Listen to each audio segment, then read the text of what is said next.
안녕하세요. 만나서 반갑습니다. 역사가 김영주입니다. 병법사 제190부 숙청의 화신, 숭정제의 즉위라는 주제를 가지고 오늘 함께 할까 합니다.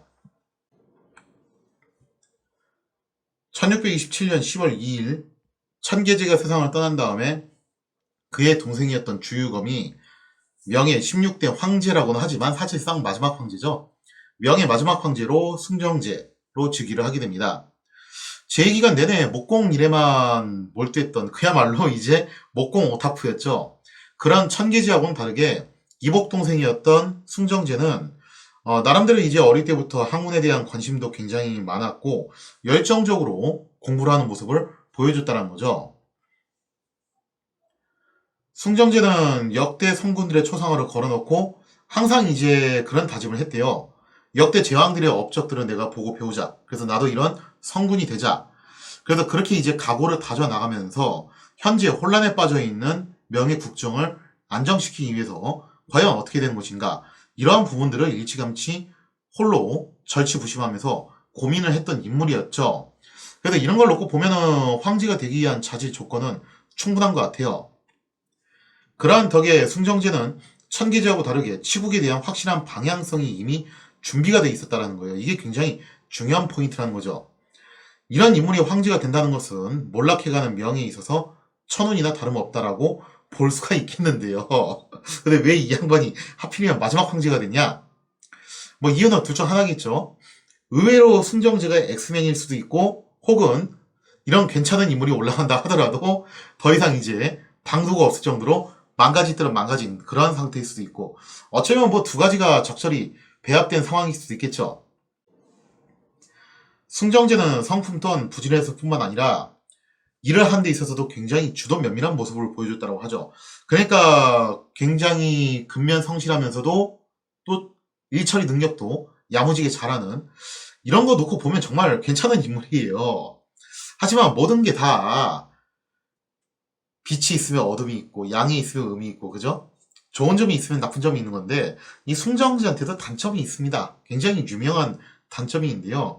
어떤 단점이 있냐면은 얼핏 유능해 보이는 숭정제 하지만 치명적인 문제가 하나 있긴 있었는데 바로 타고난 성격 자체가 굉장히 독선적이면서 의심이 무지하게 많다는 겁니다.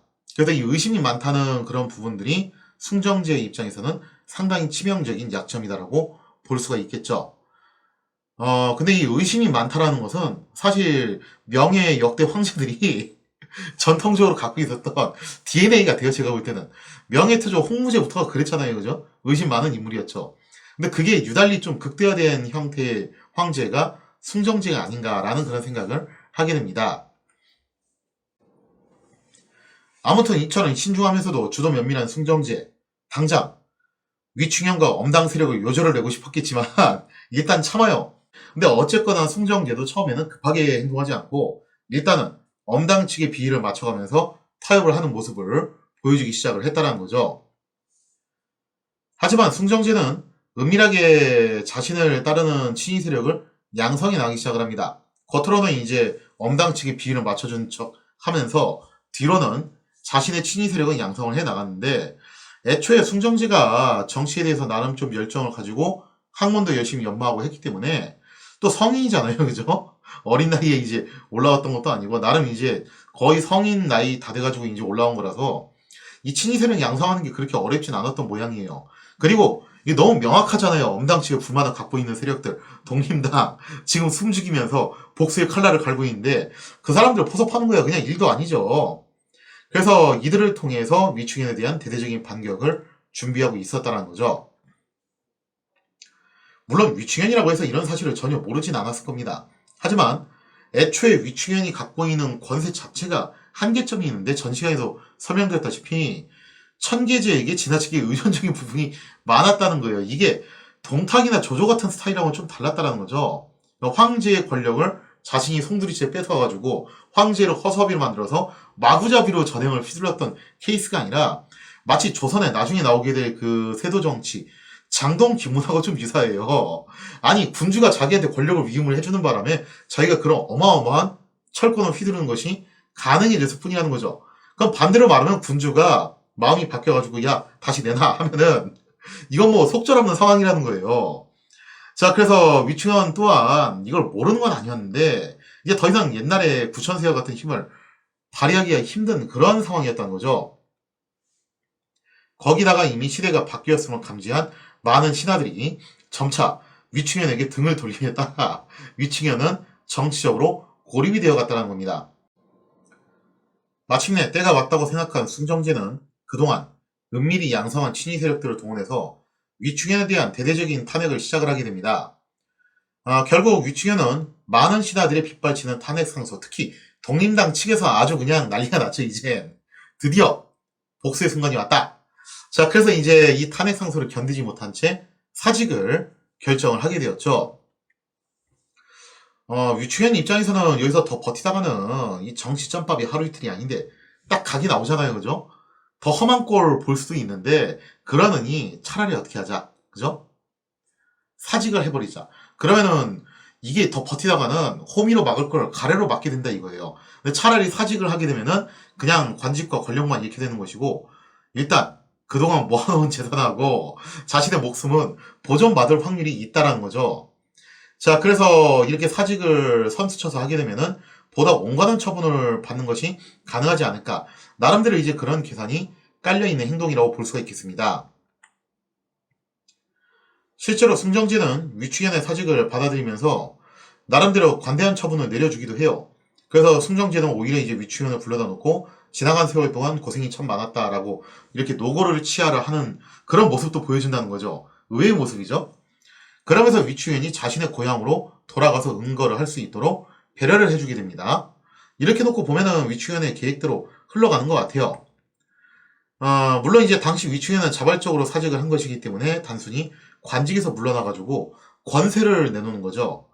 그리고 이런 위충현 같은 류의 환관들이 당연하게도 그동안 얼마나 많이 재산을 긁어 모았겠어요. 정말 어마어마하게 모은 재산들이 있었는데 그 재산들은 전부 보존이 되는 것이 가능했다는 겁니다. 사실 이게 뭐 위충현 입장에서는 진짜 목적이라고 볼 수 있겠죠. 이때 위충현이 자신의 고향으로 내려가기 위해서 짐을 싸는데 귀중품만 챙겨서 간데도 불구하고 무려 3일이 걸렸다고 하니 야, 그동안 얼마나 많이 해먹은지를 엿볼 수 있는 대목이라고 볼 수가 있겠습니다. 이렇게 해서 위충현은 비록 권좌에서 물러나긴 했지만 막대한 부귀영화와 함께 천수를 누리면서 여생을 보낼 수가 있게 되었을 것 같은데 여기서 이제 함정이 있죠. 반전이 있습니다.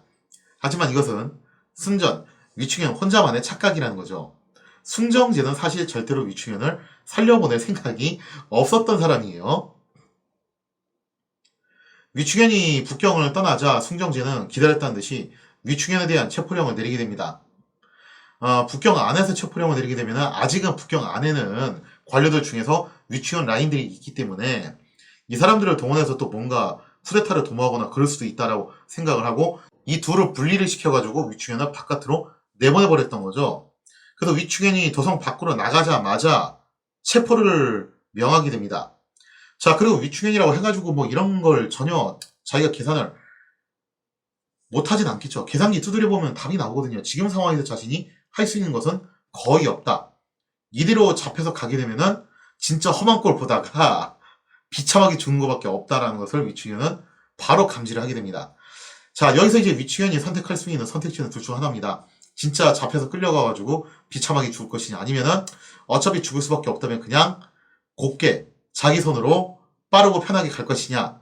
자, 그래서 결국 위충현은 이 소식을 듣자마자 스스로 목을 매서 자결을 함으로써 한때 조선 왕을 능가하는 부천세라는 어마어마한 권세를 휘둘렀던 위충현은 이렇게 허망한 최후를 맞이하게 되었다는 거예요. 그러니까 이때 위충현에 대한 체포령 한마디로 그냥 위충현이 아작이 났던 걸 놓고 보면은 사실 위충현이 누렸던 그 부천세라는 권력 자체가 순전히 천계제가 위임을 해줘가지고 거의 뭐 방임이었죠. 그래서 생긴 권력이었지 본인 자체한테 그런 권력이 있었던 건 원래는 아니었다. 이거 자체가 알고 보면은 어마어마한 호가호위에 불과했다는 것을 우리가 미뤄 엿볼 수가 있겠습니다. 뭐 당연하게도 이후 위충현의 목은 효수가 됩니다. 바로 부관 참시가 되고요. 그리고 그의 시는 저작거리에 이제 전시가 되는데 당연히 평상시에 원하는 사람들이 정말 많았겠죠. 그래서 위충현을 증오하던 사람들이 몰려와가지고 사실상 이제 위충현의 시신은 나노 단위로 그냥 분쇄가 되었다고 볼 수가 있겠죠. 자, 이렇게 위충현의 죽음을 시작으로 평소 위충현과 함께 권세를 누리던 핵심 멤버들 이제 차례차례 이제 철퇴가 내려지는 거예요. 그러면서 이제 엄당 측은 그야말로 초비상사태에 빠지게 되는데요. 자, 그래서 이 소식을 들은 위충현의 부하들, 엄당 측 인사들은 완전 이제 패닉 상태에 빠지게 되죠. 이러다가 우리도 도매급으로 같이 묵혀가지고 세트로 가는 거 아니냐? 이럴 때 필요한 건 뭐다? 바로 스피드. 재빠르게 태세 전환을 하자. 그러면서 너나 할 것 없이 위충현의 잘못을 탄핵하는 상소를 올림으로써 사실상 이제 전향하겠습니다. 저희는 이제 귀순하겠습니다. 그런 의사를 밝혀왔다는 거예요. 여기에 대해서 승정지는 처음에는 어떤 식으로 대처를 하냐면은 핵심 인사들만 처벌을 하고 그 밖에 나머지 사람들에 대해서는 그냥 가벼운 처벌로 넘어가겠다라고 이야기를 해요. 그렇게 안심을 시킵니다. 그렇게 안심을 시킨 다음에 얼마 안 가가지고 승정지는 이런 얘기를 해요. 근데 내가 얼마 전에 압수수색 해가지고 한번 찾아보니까 야, 이 위충현한테 그동안 아첨하는 글을 보냈던 사람들이 이렇게 많네? 이거 사실상 다 한 통속 아니야? 이들을 처벌하지 않고서 어떻게 국정이 올바로 설 수 있겠냐? 싹 다 잡아넣어. 그러면서 엄당 측 신하들이 평소에 위충현에게 보냈던 아첨이 가득 실린 그런 편지들을 입수를 해가지고 이것을 근거 삼아서 위충현의 부하들을 모조리 요절을 내게 되었다는 거죠.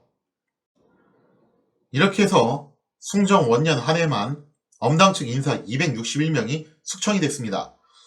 그리고 이들은 이제 각기 죄의 등급에 따라서 참수부터 유배형에 이르기까지 나름 이제 차등 있게 그렇게 처벌을 받게 되었다는 거죠. 261명이 다 죽은 건 아니고, 물론 죽은 사람도 꽤 되긴 해요. 하지만 다 죽은 건 아니고, 나름대로 이제 차등을 둬가지고 처벌을 내렸다는 거죠. 이처럼 숭정제는 즉위한 지 얼마 되지 않아서 대대적인 숙청을 통해 숭정 원년에 일하는 일이니까 불과 1년 안에 이런 일이 다 마무리가 됐다는 거예요. 그러니까 실제로 숭정제가 위충현과 엄당 측의 비율을 맞춰준 기간은 극히 짧았던 기간이고 잠깐 방심시킨 다음에 그냥 한 큐에 일망타진을 했다라고 볼 수가 있겠죠. 역시 현대 대통령제에서는 불가능한 진짜 옛날 그 황제 체제에서나 가능한 일인데 더군다나 이제 중국 같은 경우는 이 황제의 권력이 조선보다도 더 막강했기 때문에 아마 그래서 또 이런 게 더 수월하게 되지 않았을까라는 생각도 나름대로 또 듭니다. 자, 그래서 이렇게 대대적인 숙청을 통해서 조정의 기강을 바로잡는 데 힘을 쓰게 되죠. 하지만 숭정제의 엄당 숙청은 다소 과도한 측면도 있었습니다. 무슨 얘기냐면은 당시 명조정의 그 중앙 관원 숫자가 대략 한 800명 정도 됐다라고 해요.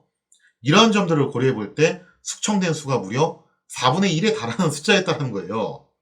4분의 1이 넘죠. 어떻게 보면 넘는 그 숫자가 아작이 나버린 건데 이거는요 필연적인 행정 공백으로 이어질 수밖에 없다는 거예요. 그러니까 이런 어마어마한 행정 공백을 각오해야 될 정도로 그렇게 숙청의 규모가 컸다라는 겁니다.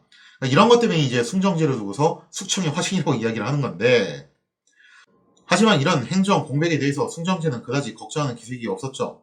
왜냐면은 숭정제는 중국 역사에서도 정말 그야말로 손가락으로 꼽을 정도로 그 정도로 이제 근면 성실의 대명사였어요. 그래서 자신 특유의 근면함을 발휘한다면 충분히 어선한 전국을 바로잡을 수 있을 것이다라고 믿었던 것 같아요. 실제로 숭정지가 너무 부지런하게 일을 하는 바람에 이 소매가 업무본이라고 자꾸 이렇게 움직이다 보니까 이게 달아가지고 너덜너덜해질 정도로 그 정도로 부지런하게 움직였다라고 하니까 숭정지의 근면함은 중국 역대 황제들하고 비교를 해봤을 때도 거의 뭐 이제 최고 수준이라고 볼 수 있습니다. 굳이 뭐 이제 라이벌격이라고 한다면은 글쎄요. 진시 황제가 상당한 워커홀릭을 알고 있고 당태종도 어마어마한 워커홀릭이라고 유명하죠. 그 다음에 또 이제 워커홀릭으로 유명했던 게 후대 인물이긴 하지만 청해 옹정제가 또 어마어마한 워커홀릭이거든요. 아마 이제 이런 사람들하고 어깨를 나란히 할 수 있는 황제가 아닐까라고 생각이 듭니다. 오히려 숭정제는 명이 이처럼 쇠락가는 상황에서 이런 판단을 내렸던 것 같아요. 기강이 해이해졌기 때문에 지금 우리가 이렇게 몰락해가고 있는 거 아니냐. 그렇기 때문에 이 기강을 바로잡기 위해서는 사실상 여기에 대해서 원인을 제공한, 그렇다고 해서 만력지하고 천계제를 깔 수는 없으니까 또 이미 돌아가신 분들이고, 살아있는, 그리고 또 이제 좀 더 자기가 건드리기 부담 없는 위층현을 위시로 한 엄당 측 인사를 갖다가 범인으로 지목을 하게 되는 거죠. 뭐 이 말도 아주 틀린 말은 아니에요. 솔직히 이때 당시 위층현과 엄당 측이 여기서 꽤나 전형을 일삼았던 게 사실이기 때문에 이것도 뭐 아주 틀린 말은 아니라고 볼 수 있겠죠. 따라서 숭정제는 이런 판단을 내렸던 것 같습니다. 지금 명에 필요한 것은 관용이 아니다. 바로 엄격한 기강 확립을 통해서 국정을 쇄신해야 된다. 그러기 위해서는 좀 과도하다 싶을 정도의 숙청도 해야 되는 것이 아니냐라고 생각을 했던 거죠. 그리고 플러스 알파로 여기에 더해 숭정제 특유의 독선적이고 의심 많은 성격으로 인해서 숭정제의 숙청은 좀 다소 과격하게 진행된 부분도 없지 않아 있기는 했었어요. 자, 이렇게 조정 내부의 기강을 바로잡은 숭정제는 이제 칼끝을 외방으로 돌리게 됩니다. 사실 옛날부터 명예의 황실은요, 외방에 나가 있는 장수들에 대해서 항시 의심하고 감시하는 그런 눈초리를 보냈거든요. 숭정제도 이거하고 크게 다르진 않았던 것 같아요. 더군다나 의심이 원래부터 많았던 양반이니까 더하면 더하지 덜하지도 않겠죠. 그래서 이제 숭정제가 의심의 눈초리를 보냈던 게 하필이면 누구였냐? 여기서 이제 비극이 시작이 되는 건데요. 숭정제는 외방에 나가서 공을 세우고 있는 원숭안에 대해서 의심의 눈초리를 번뜩이게 됩니다. 왜냐?